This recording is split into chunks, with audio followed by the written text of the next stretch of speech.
സ്വന്തം മുത്തച്ഛന്റെ ഹൃദയമെടുപ്പിനേക്കാൾ ഒരു ഫോണിന് വില നൽകുന്ന ആ 13 വയസ്സുകാരിയുടെ മൈൻഡ് സെറ്റിനെ പറ്റി നിങ്ങൾ ചിന്തിച്ചിട്ടുണ്ടോ?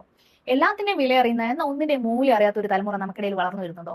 ഇതിൽ ആദ്യം എടുത്ത് പറയേണ്ട ഒരു കാര്യം എന്ന് വെച്ചാൽ മെറ്റീരിയൽ വാലിഡേഷൻ ആണ്, അല്ലെങ്കിൽ പെർഫോമാറ്റീവ് ലക്ഷറി എന്നൊക്കെ പറയാം. അതായത് ആഡംബര പ്രദർശനം. ഇപ്പോഴേ ഐഫോണും മോട്ടോർ സൈക്കിളൊക്കെ ഒരു ആവശ്യത്തിന് ഉപയോഗിക്കുന്ന ഒരു ഉപകരണം എന്നതിലപ്പുറം ഒരു അബ്സല്യൂട്ട് സോഷ്യൽ സ്റ്റാറ്റസ് ആയിട്ട് മാറിയിട്ടുണ്ട് ടീനേജേഴ്സിന്റെ ഇടയിൽ. ഹൈപ്പർ കൺസ്യൂമറിസം അതിനൊരു വലിയ റീസൺ ആണ്. അതായത് അതിര് കടന്ന ഒരു ഉപഭോഗ സംസ്കാരം നമുക്കിടയിൽ വളർന്നു വരുന്നുണ്ട്. ഈ പണവും പ്രശസ്തിയും മാത്രം പരമപ്രധാനമാകുമ്പോൾ അവിടെ സഹതാപവും ധാർമ്മികതയും ഒക്കെ ചോർന്നു പോകും. അടുത്ത ഒരു അൺഫിൽറ്റേർഡ് മീഡിയ ആക്സസ് ആണ്, അതായത് ഒരു അനിയന്ത്രിത മീഡിയ ഉപയോഗം എന്നൊക്കെ നമുക്ക് അതിനെ പറയാം. ഈ കുട്ടികളെ വീട്ടിൽ അടച്ചിട്ട് വളർത്തുന്ന സമയത്ത് പാരന്റ്സ് അവരുടെ ഫിസിക്കൽ പ്രൊട്ടക്ഷൻ മാത്രമേ ചിന്തിക്കുന്നുള്ളൂ, മെന്റൽ പ്രൊട്ടക്ഷനെ പറ്റിയിട്ട് അവർ മനസ്സിലാക്കുന്നില്ല. മണിക്കൂറുകളോളം പേരന്റ്സിന്റെ മേൽനോട്ടം ഇല്ലാതെ ഫോണിലിരിക്കുന്ന കുട്ടികൾക്ക് സ്ക്രീൻ ആയിരിക്കും അവരുടെ യാഥാർത്ഥ്യത്തിന്റെ പ്രഥമ വാതിലായിട്ട് മാറുന്നത്. ഈ കോൺസ്റ്റന്റ് ആയിട്ടുള്ള ഡിജിറ്റൽ എക്സ്പോഷർ അവരെ യാഥാർത്ഥ്യ ലോകത്ത് നിന്ന് ഭയങ്കരമായിട്ട് ഡിസ്കണക്ട് ചെയ്യും. 100ഓളം മൈക്രോ വീഡിയോസ് ആയിരിക്കും മണിക്കൂറുകൾക്കുള്ളിൽ അവർ കണ്ടു തീർക്കുന്നുണ്ടാവുക. ചിലപ്പോൾ എക്സ്ട്രീം ലക്ഷറി, വയലൻസ് ഇതൊക്കെ ആയിരിക്കും അവർ കാണുന്നുണ്ടാവുക. അപ്പൊ അവരെന്ത് ചെയ്യും? അതിനൊക്കെ അവർ നോർമലൈസ് ചെയ്യാൻ തുടങ്ങും. ഈ അൺലിമിറ്റഡ് മീഡിയ ആക്സസ് കാരണം കുട്ടികൾ എന്താ കാണുന്നത് പേരന്റ്സിന് അറിയില്ല. അപ്പൊ ആ വിഷയവുമായിട്ട് അവരെ പറഞ്ഞ് മനസ്സിലാക്കാൻ പേരന്റ്സ് അവിടെ ആബ്സെന്റ് ആണ്. അപ്പൊ ഈ ഡിജിറ്റൽ മീഡിയ വഴി കിട്ടുന്ന അറിവുകളൊക്കെ യാഥാർത്ഥ്യമാണെന്ന് ഈ കുട്ടികൾ അങ്ങ് വിശ്വസിക്കാൻ തുടങ്ങും. നെക്സ്റ്റ് വരുന്നത് ഒരു ഇൻസ്റ്റന്റ് ഗ്രാറ്റിഫിക്കേഷൻ ഗ്ലിച്ച് ആണ്. അതായത് നമുക്കെല്ലാം ഇൻസ്റ്റന്റ് ആയിട്ട് ലഭിക്കുമ്പോൾ ഉണ്ടാകുന്ന പ്രശ്നങ്ങൾ. നമ്മുടെ ജനറേഷൻ എല്ലാം പെട്ടെന്ന് ലഭിക്കും. 15 സെക്കൻഡോട് ഒരു റീൽ കണ്ടു തീർക്കാം, 10 മിനിറ്റിൽ ഹോം ഡെലിവറി ഉണ്ട്. അപ്പൊ എല്ലാം ഇൻസ്റ്റന്റ് ആയിട്ട് ലഭിക്കുന്ന സമയത്ത് നമുക്ക് ക്ഷമ കുറയും. പേഷ്യൻസ് കുറയുന്ന സമയത്ത് നമ്മുടെ ക്യാരക്ടർ ഡെവലപ്മെന്റിനെ അത് ഭയങ്കരമായിട്ട് ബാധിക്കും.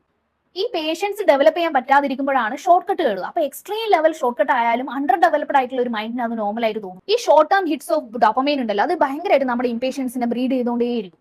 ഇതിനുള്ള സൊല്യൂഷൻസ് എന്ന് പറഞ്ഞു കഴിഞ്ഞാൽ ഫസ്റ്റ് വരുന്നത് റീ ആങ്കറിംഗ് കിഡ്സ് ആണ്. അതായത് അവർക്ക് ഒരു നല്ല പേഴ്സണാലിറ്റി ഡെവലപ്പ് ചെയ്യാൻ വേണ്ടി ഹെൽപ്പ് ചെയ്യാന്നുള്ളത്. അതിന് ഫസ്റ്റ് നൽകേണ്ടത് റെസ്പോൺസിബിലിറ്റീസ് ആണ്. ചെറിയ ചെറിയ റെസ്പോൺസിബിലിറ്റീസ് നൽകിയിട്ട് അവരെ യാഥാർത്ഥ്യ ലോകത്തിലേക്ക് തിരിച്ചു കൊണ്ടുവരാനുള്ള ഒരു ശ്രമം ഉണ്ടാവണം. ഈ പ്രായവരായിട്ട് ഇന്ററാക്ഷൻ ചെയ്യിപ്പിക്കുക, വീട്ടിലെ ചെറിയ ചെറിയ ജോലികളൊക്കെ അവർക്ക് ഒരു റെസ്പോൺസിബിലിറ്റി നൽകുക. ഉദാഹരണത്തിന് നിങ്ങളിപ്പോൾ ഒരു കാർ വാഷ് ചെയ്യുന്നുണ്ടെങ്കിൽ അവരെ അതിലേക്ക് ആഡ് ചെയ്യുക. പിന്നെ പുറലോകമായിട്ട് ഒരു ബന്ധം ഉണ്ടാക്കി എടുക്കാൻ വേണ്ടിയിട്ട് മറ്റു കുട്ടികളായിട്ട് കളിക്കാനൊക്കെ വിടുക. അവരെ വീട്ടിൽ അടച്ചിട്ട് വളർത്താതിരിക്കുക. That's the main point. Next വരുന്ന ഒരു ആക്റ്റീവ് സ്റ്റുവേർഡ്ഷിപ്പ് ആണ്. നിങ്ങൾ മക്കളെ ഇരുത്തി ക്ലാസ് എടുത്തുകൊണ്ടൊന്നും എമ്പതിയും സിമ്പതിയും ലവും കെയറൊന്നും അവർക്കിടയിൽ ബിൽഡ് ചെയ്ത് വരില്ല. അതിന് കൃത്യമായ ഒരു എഫേർട്ടും കെയറും ഒക്കെ ആവശ്യമുണ്ട്. നിങ്ങൾക്ക് അവരുടെ കൂടെ ഇരുന്ന് തന്നെ സ്ക്രീൻ ടൈം മോണിറ്റർ ചെയ്യാം, അതിനെപ്പറ്റി സംസാരിക്കാം. നോർമലൈസ് ഡിലേ ഓഫ് ഗ്രാറ്റിഫിക്കേഷൻ, അതായത് ഒരു കാര്യം ചോദിച്ചു കഴിഞ്ഞാൽ ഉടനെ അത് സാധിപ്പിച്ചു കൊടുക്കുന്ന പരിപാടി സ്റ്റോപ്പ് ചെയ്യാം. ഇത് പേഷ്യൻസ് ബിൽഡ് ചെയ്ത് കൊണ്ടുവരാൻ ഭയങ്കരമായിട്ട് ഹെൽപ്പ് ചെയ്യും. എനിക്ക് ഇപ്പൊ കിട്ടണം എന്നുള്ള ഒരു മൈൻഡ് സെറ്റ് എത്ര യങ് ഏജിൽ നിങ്ങൾക്ക് ബ്രേക്ക് ചെയ്യാൻ പറ്റുന്നോ അത്ര യങ് ഏജിൽ അവർക്ക് പേഷ്യൻസ് ബിൽഡ് ചെയ്ത് കൊണ്ടുവരാനുള്ള ഒരു ഹെൽപ്പ് നിങ്ങൾക്ക് ചെയ്യാൻ പറ്റും.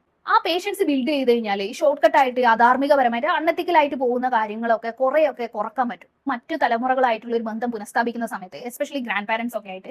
അപ്പൊ അവിടെ ഒരു caring mentality, sharing mentality, even cousins ഒക്കെ ആയിട്ട് ഇന്ററാക്ട് ചെയ്യുന്ന സമയത്ത് മൊത്തത്തിൽ ഒരു വാല്യൂസ് നമുക്ക് ഫാമിലിയിൽ തന്നെ ഉണ്ടാക്കിയെടുക്കാൻ പറ്റും. അത് വളരെ ഇമ്പോർട്ടന്റ് ആണ്. അത്തരത്തിൽ എപ്പോഴും അവരെ കൂടെ ഇന്ററാക്ട് ചെയ്യണമെന്നല്ല, പക്ഷെ അങ്ങനെയുള്ള അവസരങ്ങൾ ഒഴിവാക്കാതിരിക്കാൻ ശ്രമിക്കുക. കുട്ടികളെ ധാർമ്മിക മൂല്യങ്ങൾ പഠിപ്പിക്കുക എന്ന് പറഞ്ഞാൽ ടെക്നോളജിനെ മാറ്റി നിർത്തുക എന്നല്ല.